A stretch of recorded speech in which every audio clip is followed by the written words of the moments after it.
My name is Dr. Mark Bauer. I'm an analytical chemist here at Insect Science. I specialize in the field of chemical ecology, and my role in the company is to develop new products and to improve our current products.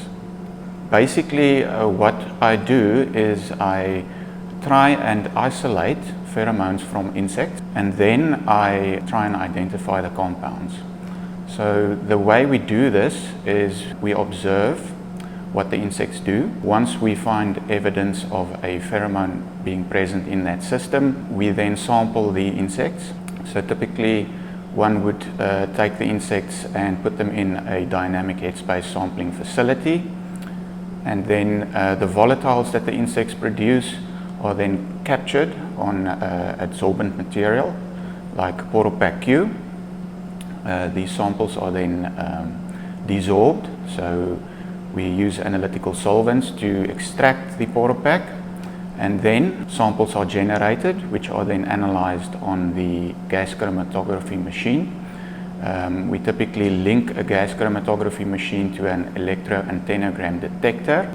Basically what that system does is it gives us information about what an insect can smell. Typically one would remove the antenna from an insect and then couple it to electrodes, and these electrodes then measure the potential across the antennae, and while we have that antenna coupled to the electrodes, we then blow the sample of the pheromones over the antennae, and then we record chromatograms and electroantennographic responses from the antenna.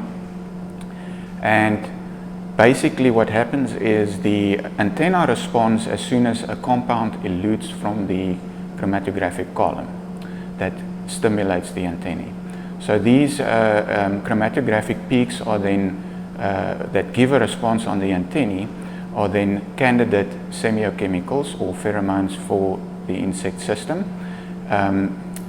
After that procedure, the samples are then taken for identification of the pheromone compound. So typically a sample would then be analyzed on a GC-MS system. That's a gas chromatography system linked to a mass spectrometer. What that system does, it gives us information about the chemical compounds present in the sample. So basically it's a particle accelerator that's coupled onto a chromatographic column, and the molecules get fractured, and once the molecules are fractured, the particles are then accelerated and detected, and the mass spectrometer then gives us a fingerprint of the identity of the compounds.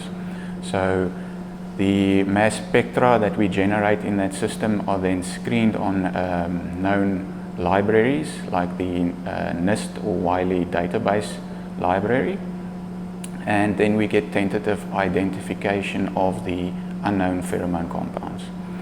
So once we have a tentative identification for the pheromone compounds, we then have to synthesize the tentative compound here at Insect Science. The compounds are then used to confirm both the electroantennographic responses of the insect antennae, and also to confirm the mass spectra and retention characteristics of the compounds.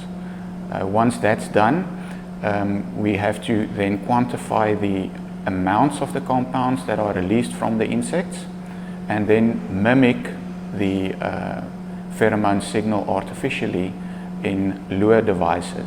So for example, we would place the pheromone compound into an artificial lure, and this is then used to test in the field. So the lure is then placed in a trap, and once we are able to trap the insects in the traps, then we know the pheromone was correctly identified, and then the compound or the pheromone lure can be used for monitoring purposes. There are also different types of application of these pheromones and semiochemicals in the field.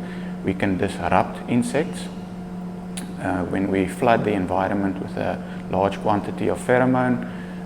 So that would be a mating disruption type of control tactic.